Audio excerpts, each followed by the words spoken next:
अस्सलाम वालेकुम नाजरीन, उम्मीद है आप लोग खैरियत से होंगे। नाजरीन, आज की एक अहम ख़बर तहरीक तालिबान पाकिस्तान जो कि कलअदम जमात है उनके हवाले से है कि उनके नायब अमीर कारी अमजद को फ़ौज के साथ झड़पों में हलाक कर दिया गया है। कारी अमजद एक इंतहाई अहम कमांडर समझे जाते थे। उसका आप अंदाज़ा इसलिए लगा लें कि इस टाइम जो फ़ौज को जो चैलेंज पेश आ रहा है या ओवरऑल लॉ इन्फोर्समेंट एजेंसीज़ को, वो जो टीटीपी का ग्रुप जो कि नूर वली महसूद ग्रुप है उसकी तरफ से आ रहा है, और कारी अमजद उनके नायब अमीर थे। इनको शेडो डिफेंस मिनिस्टर भी कहा जाता था। शेडो डिफेंस मिनिस्टर से तो लगता है कि जैसे उन्होंने को पूरी प्लानिंग की हुई थी जी कि हमने किसी टाइम टेक ओवर करना है और जो हमारी हुकूमत बनेगी तो उसमें वो वज़ीर दिफा होंगे।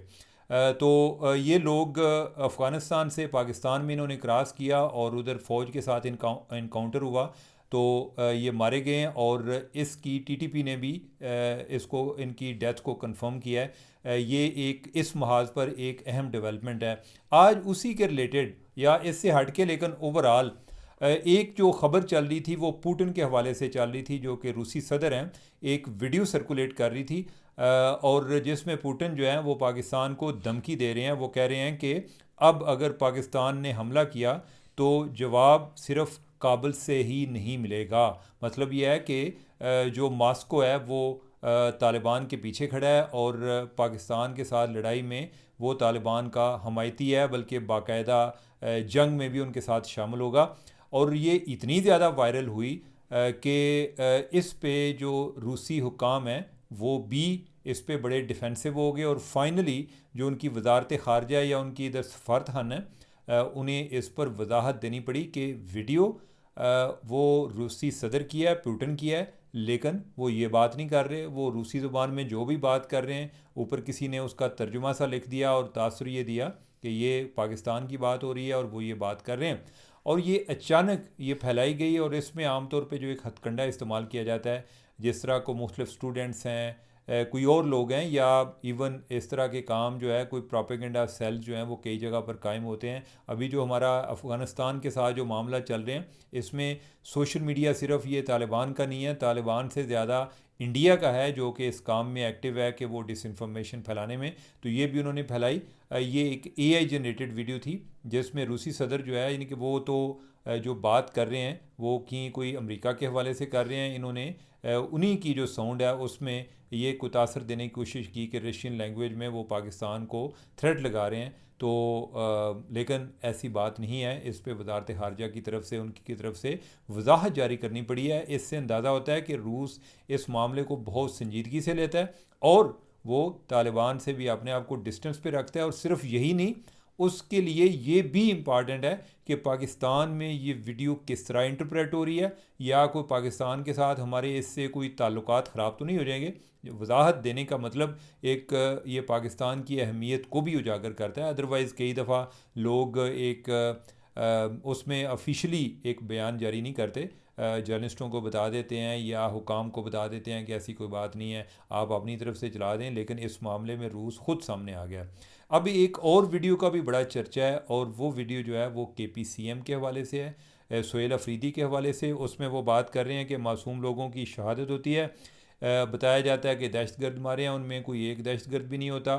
और ये कोलेटरल डैमेज नहीं है, ये जंगी जुराइम हैं। यानी कि दूसरे अल्फाज में वो फ़ौज को कह रहे हैं कि फ़ौज जो है वो जंगी जुराइम में मुलव्वस है।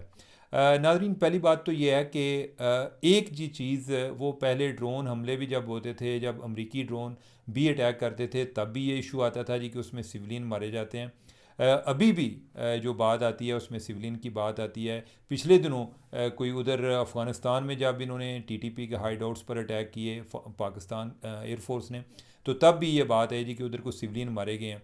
एक कॉमन सेंस की बात है कि ये जब आप हालत जंग में होते हैं और जिधर ऐसे लोग रह रहे होते हैं, तो क्या उधर तफरीक करना मुमकिन होता है, या आप उनको कह सकते हैं यार ज़रा तो ही साइड पे हो जाओ तो अनुसा मारना है, या दूसरों के इतना तो टाइम किसी के पास नहीं होता।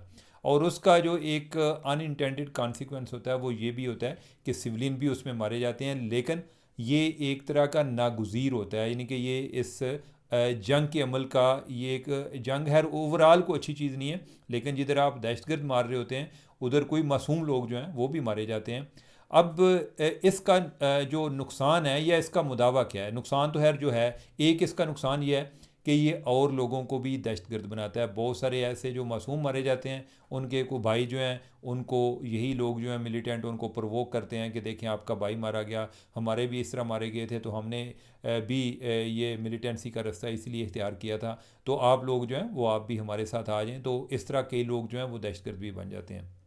लेकिन क्या जो सीएम केपी है उसका काम अभी बयान देना है या कोई इसका हल बताना है? वो इस time chief minister Khyber Pakhtunkhwa हैं। क्या उनके पास कोई इस मामले में हल है? आइडियली क्या होना चाहिए? आइडियली ये होना चाहिए कि आपकी लॉ इन्फोर्समेंट इतनी स्ट्रांग हो कि आपका जो एक्शन है वो बड़ा ही कैलकुलेटेड हो, इंटेलिजेंस बेस्ड हो, उधर आबादी में पुलिसिंग जो है आपकी इतनी अच्छी हो कि वो उनका भी मुखबरी का निज़ाम अच्छा हो, और फिर प्रोसिक्यूशन का सिस्टम अच्छा हो, और अदालतों में केसेस जाएं जो फेसलेस कोर्ट्स हों, कि जिसमें ये भी ना पता हो कि कौन सा जज है। इस तरह के मामला इटली में माफिया के साथ जो लड़ाई चल रही है उधर इसी तरह के मामला होते हैं। विटनेस प्रोटेक्शन प्रोग्राम होता है कि जो बंदा उसमें गवाही देता है वो बाद में उसको किसी जगह पे और जगह भेज देते हैं, रीलोकेट कर देते हैं, ताकि उनकी जान ख़तरे में ना हो। अब जब ये चीज़ें नहीं होंगी तो इस तरह के मामला अदालत में जाएंगे तो ये सिर्फ कह देना जी कि अदालतें मौजूद हैं, उधर कोई बंदा ही पेश नहीं होगा, उधर प्रोसिक्यूशन वाले भी डरते होंगे, उधर जज भी डरते होंगे, तो उन्होंने क्या फ़ैसला करना है? उन्होंने तो आखना कि अल्लाह करे झूठ ही होवे, हम किसी तरीके से ये जो मिलिटेंट हैं या जो हमारे लिए भी कल ख़तरा बन सकते हैं, हम इनसे जान छुड़ाएं। तो लिहाजा अपने सिस्टम को बेहतर करें अगर आप चाहते हैं कि ये कोलेटरल डैमेज ना हो। इस तरह की बात किया करें, इस तरह के सोल्यूशन दिया करें, सिर्फ बयान ना दिया करें। मुझे तो बाज़ औक़ात लगता है कि केपी में शायद यही एक चीज़ रह गई है कि बयान देना जो है यही एक गवर्नेंस है। खुदारा इससे आगे निकलें, को मसले का हल बताया करें। अभी तो आप चीफ मिनिस्टर हैं, तो सिर्फ यही नहीं कि आप अवाम की नुमाइंदगी इस तरह से ना किया करें, ये हल बताया करें। यानी कि आपके पास हल कोई भी नहीं है। अगर आप उधर से फ़ौज को निकाल देते हैं तो फिर भी आपके पास कोई हल नहीं है। अगर फ़ौज उधर मौजूद है तो उसका भी जिक्र नहीं करते। कभी आप में से कितने लोगों ने जिक्र किया है कि स्वात में जो ऑपरेशन हुआ, क्या आपकी जो एक सूबाई मशीनरी है वो इस काबिल थी कि उधर कुछ कर सकती? लेकिन आपने उधर कोई अपनी पुलिसिंग जो है उसको भी स्ट्रांग नहीं किया। फिर ये भी साथ कहना जी फ़ौज इधर से निकल नहीं रही। आप अपनी पुलिसिंग बेहतर करें। खुदारा मैं इस पर बातें कर करके किया ने मेरे मुँह छाले पे आ गए। यानी कि ये बातें समझा समझा के कि खुदारा अपना काउंटर टेररिज्म डिपार्टमेंट बेहतर करें, पुलिसिंग बेहतर करें, विटनेस प्रोटेक्शन प्रोग्राम लाएं।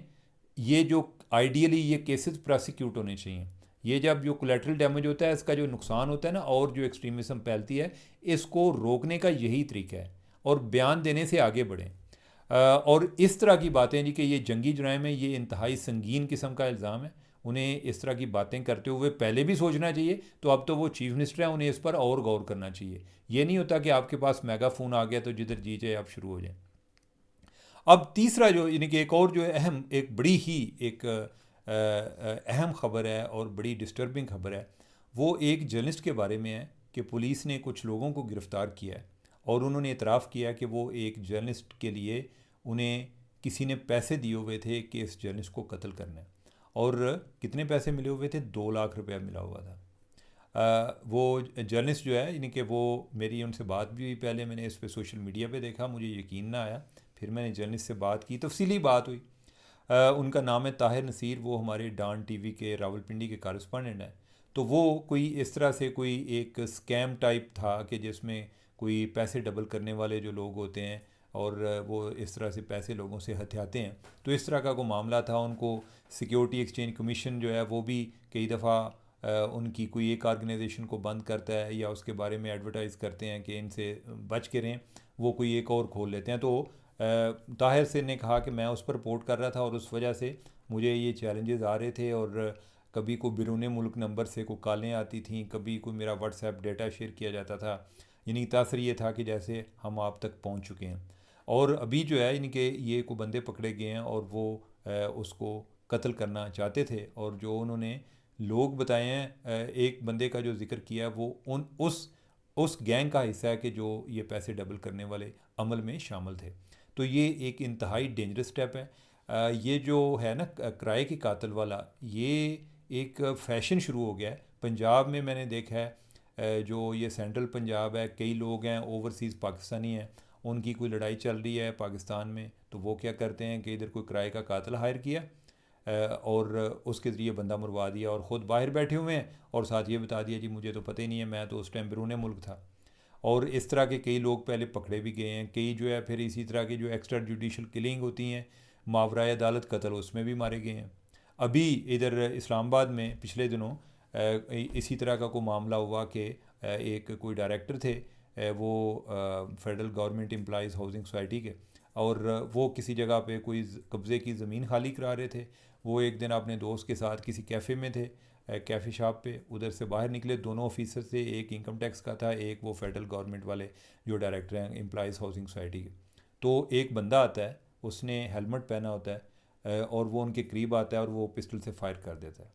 अब जो ये डायरेक्टर है इसकी पुश थी उस बंदे की तरफ, और उसको उसने करीब से उसके सर में गोली मारी, उसकी डेथ हो गई। उसने एक दो और फायर किए, जो दूसरा साथ वाला था बंदा, उसने बचने की कोशिश की, जो दूसरा ऑफिसर है उसको भी कोई गोली बड़ी ही एक वाइटल आर्गन को हिट किया, वो बेचारा पूरी ज़िंदगी के लिए माजूर हो गया। वो बाद में जो है वो जो किराए के कातिल हैं वो भी मारे गए। मेरा यही ख्याल है कि उनको यही एक्स्ट्रा जुडिशल किलिंग में मारा गया, मारे गए। लेकिन यह है कि अगर पैसे देने वाले मौजूद रहेंगे, बेसिकली ऐसे लोगों का तदारक होना चाहिए कि जो इस तरह के काम कराते हैं, कत्ल कराते हैं, इन लोगों को पकड़ने की ज़रूरत है। इनके गिर्द जो है इनके एक घेरा तंग करने की ज़रूरत है, अदरवाइज़ ये बहुत ही डेंजरस फिनोमेना है। अब एक आखिरी जो ख़बर जिस पे हम बात कर लें, ये मुझे कई लोग पूछ रहे होते हैं। पिछले दिनों एजाज़ सैयद के साथ मोहसिन बेग साहब हैं, उन्होंने कोई इंटरव्यू था, उसमें उन्होंने बात की कि जी उन्होंने कहा जी कि मैं आपको एक ख़बर दे रहा हूँ कि पंजाब हुकूमत जो इस्टेब्लिशमेंट है वो इस टाइम पंजाब हुकूमत के साथ नहीं है। और अब आगे देखें कि क्या होता है। अब ये ख़बरें जो हैं वो कई लोग मोहसिन बेग साहब के बारे में दे रहे होते हैं कि वो समझते हैं कि वो इस्टेब्लिशमेंट के करीब हैं, कई लोग कह रहे होते हैं जी वो भी करीब नहीं है। अब वो जो है यानी कि वो दूसरों के बारे में दे रहे होते हैं कि जी फ़लाँ के करीब नहीं है इस्टेब्लिशमेंट, के मतलब ये है कि अब जो है गवर्नमेंट ख़त्म हो जाएगी। मुझे नहीं पता कि अब इस्टेब्लिशमेंट किधर है, लेकिन ये है कि जो पहले जो इतलात आती रहती हैं उसमें तो ये है कि वो जो इस्टेब्लिशमेंट वाले हैं वो मरीम नवाज़ की परफॉर्मेंस से बड़े खुश हैं, और वो कह रहे हैं जी बहुत अच्छा काम कर रही है। जो फील्ड मार्शल है उनके बारे में आता है कि उनकी तारीफ़ कर रहे हैं, और फ़र्ज़ किया कि भाई अगर नाराज़ हैं तो किस बात पे नाराज़ हैं।